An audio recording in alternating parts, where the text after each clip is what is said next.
Salut tout le monde, j'espère que vous allez bien. Aujourd'hui on se retrouve dans une nouvelle vidéo qui va être une rétrospective de mon année 2023 et mes objectifs pour la chaîne, aussi mon rapport à la lecture pour 2024.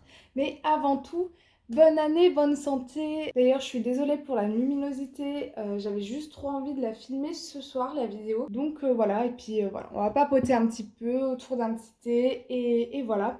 Donc ce que je vais faire, c'est que je vais déjà vous présenter mes meilleures lectures de 2023 et mes quelques déceptions, très honnêtement, il n'y en a pas eu beaucoup. Et ensuite, je vais vous parler de mes objectifs de 2023, si je les ai remplis, si je les ai pas remplis, si c'est des choses que j'ai réussi à mettre en place, mais vous savez, c'est pas un succès, voilà, je le fais de temps en temps, pardon, et mes objectifs pour 2024. Je suis désolée si vous entendez du bruit derrière moi. Il y a mon copain qui joue à League of Legends dans la pièce à côté et il y a mon chat qui a son quart d'heure de folie. Donc voilà, c'est un petit peu la vidéo à l'arrache, encore plus que d'habitude. Écoutez, on est dans le naturel ici, on est dans le naturel. Je vais commencer par vous parler de mes déceptions de 2023, comme ça on finit sur une bonne touche. Je vais vous parler déjà du livre que je n'ai pas sur moi, qui est Membrane de Chitaway, qui est de la littérature taïwanaise. Et c'est un roman que j'ai détesté du début à la fin. Pas du tout ma came, c'était de la science-fiction et c'était pas du tout ma came. Je trouvais qu'il y avait un truc un peu malsain, c'était un petit peu space, il y avait des robots mais pas vraiment. Et puis c'était avec l'apocalypse et on vivait sous la mer et bref. Je l'ai lu parce qu'il faisait 200 pages et que c'était un ami qui était en chinois avec moi qui m'a dit lis-le, je veux savoir ce que tu en penses. Et aussi, c'est mon prof qui l'avait traduit, donc voilà, ça m'a poussé aussi à le lire. Et parce qu'il est tout petit et il fait 200 pages. Mais voilà, ça a vraiment pas été une bonne lecture pour moi. C'était trop what the fuck. Il y avait des choses que j'ai pas aimé. J'ai trouvé ça spé. Je trouve que dans la littérature taïwanaise, des fois, ils sont un petit peu spé au niveau du consentement. Enfin voilà, j'ai eu un petit problème avec ça. Bref. Tout ça a fait que Membrane a été le roman, je pense, de ces années que j'ai vraiment pas aimé, mais que mon ami a aimé. Donc voilà. Ensuite, j'aimerais vous parler de Un long, si long après-midi qui, avec du recul, a été quand même une déception. Alors, je l'ai pas détesté, mais ça a vraiment été une déception parce que je pensais que j'allais vraiment aimer. Alors, c'est un thriller, il est pas extrêmement haletant. Euh, on est dans les années, on est dans la fin des années 50 avec une femme des beaux quartiers de couleur blanche qui va disparaître et en fait sa femme de ménage qui est noire va être accusée et voilà, ça va être toute une enquête autour du coup de la disparition de cette femme et sur fond de lutte pour l'égalité entre les noirs et les blancs, voilà, parce que la femme de ménage elle va être accusée à tort de par sa couleur. Donc voilà, et en fait moi je me suis dit ah, ça va être génial, franchement je l'ai vraiment acheté pour ça, j'en attendais beaucoup et en fin de compte c'était vraiment très minime et derrière je trouve que c'était assez je trouve que c'était limite trop mis en avant par rapport à ce qu'on a pu retrouver en fait dans le roman, c'était pas voilà, en fait c'était démontré que c'était inégal entre du coup notre femme de ménage noire, que c'était injuste, tout ça. Mais voilà, ça allait pas plus dans le détail et ça m'a vraiment manqué. Et du coup, ça. Et en soi, le thriller, il était pas. Le suspense, c'était pas dingue. Voilà, c'est pas non plus le thriller de l'année. Et pour moi, c'était pas juste la lecture de l'année. Voilà. Mais en soi, c'est pas une mauvaise lecture. C'est juste une déception par rapport à l'idée que je m'en faisais. Voilà, tout simplement. Ensuite, La Petite Chartreuse. Alors ça, c'est un drame, c'est l'horreur. C'est l'histoire en fait d'un bibliothécaire qui va écraser une gamine. Voilà. Et déjà, La mère, elle est pas très présente. Bref, voilà, la petite, du coup, elle va être à l'hôpital. Il y a toute la question qui se pose autour de, elle va survivre, elle va pas survivre. Euh, Relation très spéciale entre la mère et la fille. Entre le bibliothécaire et la petite fille, il n'y a rien de malsain ou de bizarre, hein. Mais voilà, et en fait, t'as de la peine pour cette fille et pour cette gamine, et voilà, et ouais, enfin, moi, j'ai pas. C'est. Il fait, je pense, même pas 200 pages, et j'ai dû mettre une semaine à lire parce que lecture dure, lecture. J'ai pas compris, en fait, le but. Enfin, il n'y a pas de but en fait, il n'y a pas de but dans un livre en soi. Il y a un début, il y a une fin. On veut raconter une période. Voilà, on raconte un peu une période, une tranche de vie. Mais je sais pas, moi j'ai pas accroché en fait. Je me suis dit, mais qu'est-ce que, qu'est-ce que ça m'apporte? J'ai ni joie, ni je suis juste triste et ça m'a pas impacté, par exemple, comme Le Liseur de Bernard Schlink, où vraiment c'est une lecture. Un peu coup de poing quand même. Et celle-là, cette lecture, non, ça n'a pas été ça. Moi, j'ai fermé le livre et je me suis dit, mais c'est juste horreur sur horreur. Et voilà. Et en fait, je me suis dit, limite, j'ai un peu perdu mon temps avec ce livre parce que c'est pas du tout un truc que j'ai apprécié. Voilà. C'était pas un très bon moment de lecture, donc moi, je vous le conseille pas. Et pour finir, Un long dimanche de fiançailles de Sébastien Japrisot.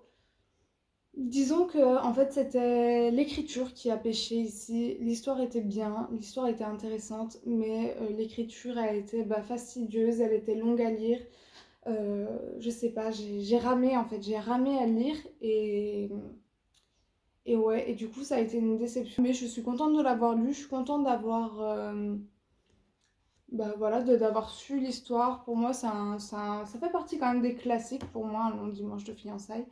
Et, Et voilà. Je suis contente de l'avoir lu. Je suis contente surtout de l'avoir trouvé à Emmaüs parce que c'est vrai que je pense que si je l'avais acheté neuf, j'aurais pas trop aimé.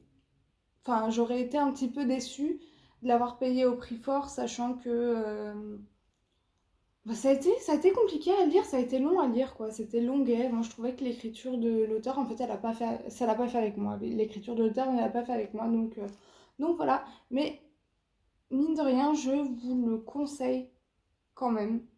Parce que, pour l'histoire en fait. C'est comme Nos plaisirs violents, où je trouve que l'écriture, des fois, elle est un peu fastidieuse, un peu longue, mais par contre, j'ai adoré. Par contre, c'est pas du tout une déception pour moi, pas le pont des tempêtes. Nos plaisirs violents, mais c'est vrai que, pareil, l'écriture, pour moi, elle est. Je sais pas, je mets du temps à la lire, je sais pas comment dire, genre, j'ai du mal à avancer, j'ai l'impression que j'avance pas. Alors que pourtant, j'ouvre le livre, j'avance dans ma lecture, mais voilà, je le dévore pas, quoi. Voilà, c'est tout pour mes déceptions, parce que quand j'ai regardé même les livres où je me dis, bon, bah d'accord, ça reste quand même des lectures, voilà, je pense que je suis assez bon public, et la plupart des lectures que j'ai lues cette année, ou alors j'ai juste fait un bon choix, je sais pas, mais euh, la plupart des lectures que j'ai lues cette année, et c'est ok, c'est un bon moment, c'était pas forcément un coup de cœur, mais c'est pas non plus une déception, donc c'est pour ça que j'ai que 4 livres à vous présenter. Et c'est déjà bien parce que voilà, ça fait un petit peu chier d'avoir 4 déceptions, mais bon, c'est comme ça, on peut pas tout aimer. Et maintenant, on va passer aux livres que j'ai préféré lire cette année. Tout d'abord, je vais commencer avec un livre que j'ai pas sur moi, parce qu'il est chez mes parents. C'est Le Cerf-Volant de Laetitia Colombani. Dans ma dernière vidéo, je vous ai parlé de La Tresse, mais en fait, je pense que c'est plus un coup de cœur pour cette autrice que vraiment vous parler vraiment d'un livre. Voilà, j'adore son écriture, l'histoire trop touchante, toutes ces histoires sont trop touchantes. Là, on va suivre dans Le Cerf-Volant un personnage qu'on voit, qui apparaît dans La Tresse, mais là on voit son histoire et on apprend ce qui est arrivé après les événements de La Tresse. pour l'un de nos personnages. Donc voilà, on se retrouve en Inde et c'est vraiment super. Voilà, c'est trop bien. Ça te donne trop envie de voyager. Ça te révolte aussi parce que bah, on parle de la condition des femmes, on parle bah, d'inégalité sociale, de pauvreté, voilà. On parle de sujets durs et c'est très bien amené, je trouve. De mon point de vue, c'est très bien amené. Et voilà, et une pépitas, franchement, pépitas, pépitas, pépitas, mais cette autrice, pépitas. J'aimerais ensuite vous parler de La vie est facile, ne t'inquiète pas de Agnès Martin-Lugan. Je vous en ai parlé plein de fois, mais ça a été un coup de cœur. C'est la suite des gens heureux, lisez, boivent du café, livre sur le deuil et comment se reconstruire après avoir vécu un drame. C'était super, j'ai adoré retrouver la plume de l'autrice, j'ai adoré retrouver Diane. Euh, et c'était la suite logique. J'ai bien aimé la fin des gens heureux, les bois du café. Et c'était là où on la retrouve. Et voilà, c'était la suite logique. Enfin, tout allait bien, tout allait bien. C'était très réaliste, c'était super. J'ai adoré. Bref, pépite. Pépite. J'aimerais vous parler, pareil, d'un coup de cœur. Et je crois que dans mon vlog, je vous disais que je sais pas si c'est un coup de cœur ou que je pensais pas que c'était un coup de cœur. Mais en fait, c'est un coup de cœur parce que j'ai lu Love on the Brain de Ali Hazelwood. Et j'ai mis beaucoup plus de temps. Et en fait, j'ai beaucoup plus apprécié celui-là. Peut-être parce que c'était le premier, je sais pas. Peut-être que c'était parce que je comprenais plus l'anglais, je sais pas. Mais en tout cas, j'ai adoré The Love Hypothesis. Pépite, ça a été pareil, un coup de cœur.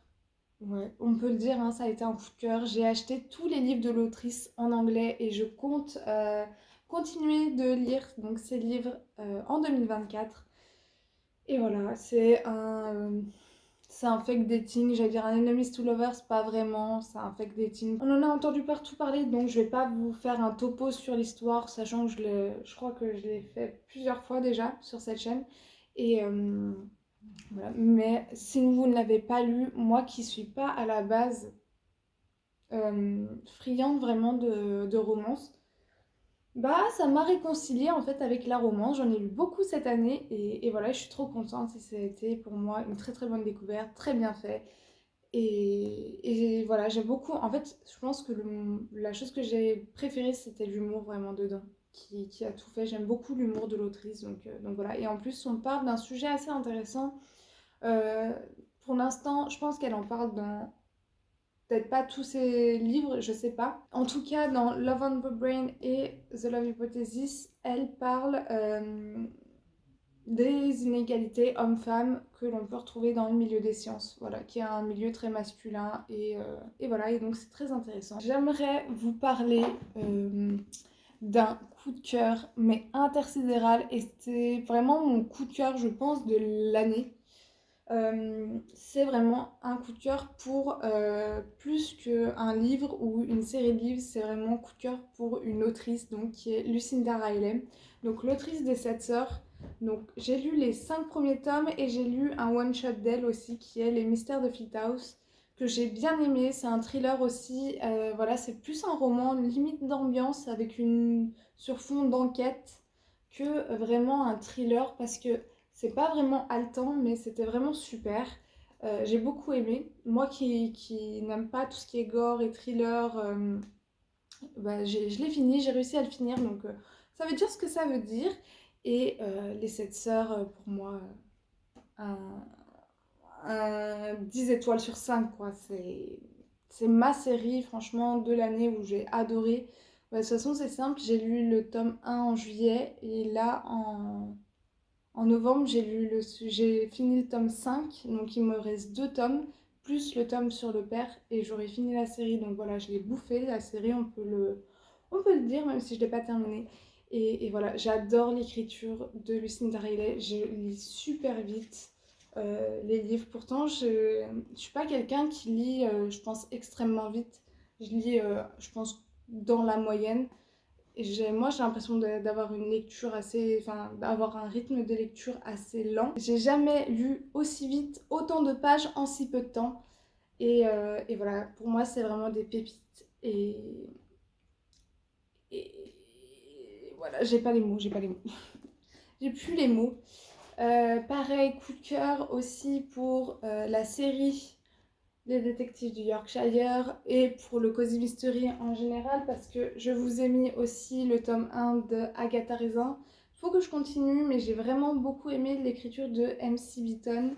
Euh, voilà, Cozy Mystery, mais vraiment pour moi, les détectives du Yorkshire, c'est, je pense, ma série préférée avec Le Pont des Tempêtes et Les Sept Sœurs de l'année pour moi. Vraiment, et spécialement le tome 4 que j'ai adoré parce que du coup tous les nœuds se démêlent un petit peu, on apprend pourquoi Samson est là, on apprend un peu plus, enfin ils s'ouvrent un peu plus l'un à l'autre, voilà, c'est super bien, ça avance beaucoup plus. Et voilà, et pour moi j'adore le Cozy Mystery en général et j'ai hâte et j'espère que je vais découvrir plein de nouvelles séries et tout ça et que je vais avancer dans celle-ci. Et, euh, et voilà. Et donc pour finir, Le Pont des Tempêtes, je vous le présente tout le temps, mais pour moi c'est vraiment ma plus belle découverte en termes de genre parce que bah, en fait c'est le genre que j'ai découvert cette année qui est la romantasy et, et je ne suis pas déçue puisque j'ai acheté, enfin du coup on me l'avait offert celui-ci et j'ai acheté le tome 2, je l'avais précommandé le tome 2 tellement que j'étais tombée en amour sur le tome 1 et j'ai déjà un peu envie de le relire donc voilà. J'ai tellement hâte que le tome 3 il sorte, j'ai tellement hâte. Mais bon voilà, c'était mes coups de cœur de cette année 2023. Maintenant, on va passer aux objectifs que je m'étais fixés en 2023. Euh, Comment dire? Là, je l'ai relis un petit peu parce que je me suis fait une petite feuille voilà, en récapitulant tous mes objectifs. Il n'y en a pas 50, j'en ai plus pour cette année que pour l'année dernière, sachant que j'en ai rempli qu'un seul. Mais bon, c'est pas grave, on y croit. Tout d'abord, j'avais marqué diminuer ma pile à lire à 100 livres dans ma bibliothèque. Alors, je pense qu'on est plus proche des 200 livres. Clairement, j'ai plus lu cette année que je pense, peut-être pas toute ma vie, mais voilà, depuis que je suis en études sup. Et, euh, bon, bah, je n'ai pas réussi à descendre ma pile à lire à 100 livres. Voilà. C'est un fail. Voilà, c'est un fail. Ensuite, j'ai marqué lire 50 livres cette année. Et cette année, du coup, je n'ai pas réussi à lire 50 livres. Je n'ai lu que 34 livres. Donc voilà, c'est un fail aussi. Mais peut-être que cette année, ça va changer. En tout cas, pour l'instant, je n'ai rien lu. Je n'ai même pas ouvert un livre depuis le premier. Mais bon, on y croit, on y croit. Ensuite, j'avais marqué lire plus, adopter une lecture, une routine de lecture. Alors ça, jusqu'à septembre, j'ai vraiment adopté une bonne routine de lecture et j'ai lu pas mal. Et en fait, cette année, en partant à Montpellier, en faisant les allers-retours entre Montpellier et Lyon, voilà, la vie, tout ça, là, les fêtes de fin d'année, j'arrive plus du tout à lire. Je lis en dents de scie, donc soit je lis beaucoup, je vais lire un livre très vite, mais je vais pas lire pendant 3 semaines, voilà. Donc voilà, cette année aussi, c'est dans mes résolutions, dans mes objectifs de l'année 2024. Mais c'est pas un fail parce que en soi sur cette année j'ai beaucoup plus lu et voilà ça s'est ressenti parce que j'ai quand même lu 34 livres et j'en suis très très fière. Voilà. Et pour finir j'avais marqué acheter plus responsable. Voilà, ça va avec mes valeurs, la manière dont j'aimerais consommer. Ça je dirais que c'est 50-50 dans le sens où euh, j'achète vraiment que ce qui me fait envie et moi j'ai quand même tendance à pas trop à attendre en fait d'avoir des avis pour acheter plus tard donc je dirais que je suis assez que j'ai acheté assez de manière assez responsable là-dessus. Par contre j'ai beaucoup plus acheté que d'habitude, je dirais. Ouais, j'ai quand même beaucoup plus acheté. Donc, est-ce qu'on peut dire responsable? Parce que c'est pas si écolo que ça d'acheter énormément, sachant que sachant que moi j'ai déjà une pile à lire qui fait plus de 100 livres, donc en soi j'ai pas besoin d'acheter. Voilà. C'est un petit peu paradoxal des fois, voilà, mais du coup j'essaye aussi d'acheter en seconde main. J'en ai acheté plusieurs là cette année en seconde main, mais c'est vrai que faudrait que je me tourne, je pense, un petit peu plus vers la seconde main, notamment pour les livres qui sont déjà sortis depuis quelques années. Après, voilà, c'est un parti pris aussi parce que quand tu achètes par exemple des auteurs français, bah, tu les rémunères si tu les achètes plein pot que si tu les achètes en seconde main. Mais voilà, c'est un parti pris, ça dépend aussi de la vie, de si on a des problèmes de sous, parce que voilà, des fois ça peut arriver. Bref, on va pas rentrer là-dedans, mais voilà, j'aimerais acheter plus responsable, voilà, plus réfléchi. Bon, ça j'avoue, je le fais vraiment beaucoup plus. Il n'y a que cette fin d'année où j'ai vraiment acheté, on va dire, sans avoir reçu des avis. Donc c'était vraiment les romances de Noël et voilà. Bon, ça a été un petit fail pour mes objectifs de 2023, mais maintenant je vais vous présenter mes objectifs de 2024 et on y croit. Avant de passer à mes objectifs de 2024, je tenais à vous remercier parce que maintenant on est 106 sur la chaîne et ça faisait partie aussi de mes objectifs donc de l'année 2023 pour la chaîne. euh, qui était de passer la barre des 100 abonnés et on est déjà 106 et merci beaucoup parce que ça fait que 6 mois qu'on est qu'on se connaît hein. Et voilà, et merci à tous ceux qui commentent, merci à tous à tous les nouveaux venus ici et voilà, j'espère que cette chaîne vous plaira et que voilà, on va avancer ensemble.